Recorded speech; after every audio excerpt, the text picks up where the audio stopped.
is a man of means, and he has his eye on this certain sweet young lady that he wants to marry.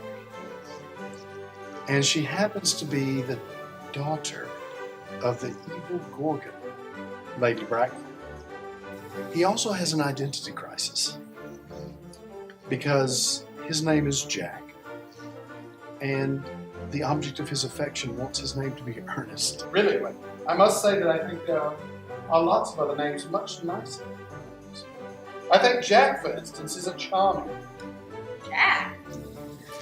So the entire play is spent with him trying to become this Ernest for his love, and to convince her mother that he's not such a bad fellow. Algie is a character in the show. The only way to behave to a woman is to make love to her, if she is pretty, and to someone else if she is plain. Algie is Oscar Wilde's representation of himself in the show. He's a very flamboyant, foppish, delightful character that is very charming and obviously damn sexy. Well, Gwendolyn is crazy because she can only love a man named Ernest. The moment Algernon first mentioned to me that he had a friend called Ernest, I knew I was destined to love you. She's an interesting character because she's a lot like her mother. She believes in all the proper way of doing everything and following her mother's rule. But she has a head of her own, and she's rebelling against her mother, and she's going to marry who she wants to marry as long as her name's Ernest.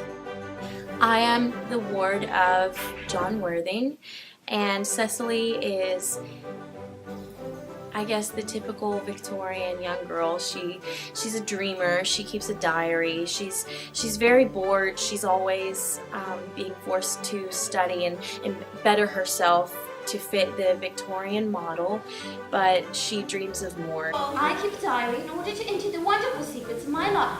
If I didn't write them down, I should probably forget all about them.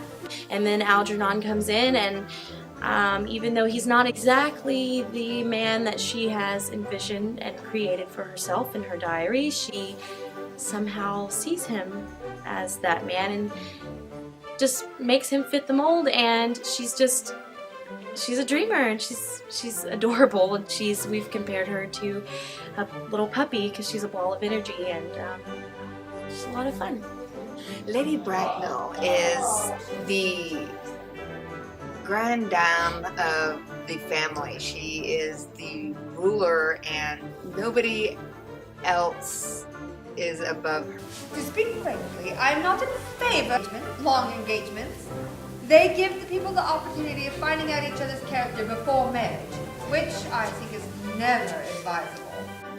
She runs a tight ship. She's very much into etiquettes and pomp and circumstance. Nobody's going to get the last word when it comes to Lady Bracknell. In the first act of the show, I played Lane, who is a butler to Algernon. Lane is kind of a cheeky fellow. I guess he's a competent butler, but he likes to drink his employer's booze up and throw parties when Algernon's not there, since Algernon likes to run off the country a lot. I do my best to give satisfaction, sir. And then I play Dr. Chasuble, who I guess you would call him like a reverend. He's very prim and proper and set in his place of how he thinks his responsibilities to the world, but also he has a temptation because he feels a desire that he's attracted to Miss Prism, but yet he's spent his whole life being a celibate reverend. But so now he has this problem of whether he pursues this or ignores his feelings. But that makes it fun because my wife plays Miss Prism, so it's very easy to fall in love with her. My character is Miss Prism, and she is the governess to Cecily.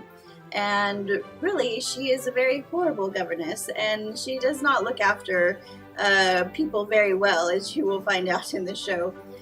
She has her nose stuck in books, and she has written the 3-volume novel. She is pretty amazing because she knows everything about geology and geography and history and German, and so she's pretty much a know-it-all. She's a very hoity-toity woman. She's a nice lady with high moral standards. As about so, so shall he reap. She falls in love with Dr. Chasuble, and he is celibate. So it is a forbidden love affair between the two of them. And it is pretty fabulous that I get to have a love affair with my husband. I am a legendary butler. I won Butler of the Year. See, I'm training my apprentice to be the master butler of the mansion that I serve, but yet I'm a lower class, so I don't speak. So I'm a master without speaking, and just watch me how I move. I'll make the whole crowd follow me. I'm playing Merriman, an English butler. I don't know. This dude right here is my butler. This is Merriman. He takes care of stuff when I'm not there. Unfortunately, he lets everybody drink my liquor and eat my stuff. So he's not a very good butler. You should have hit it better. But he is mine.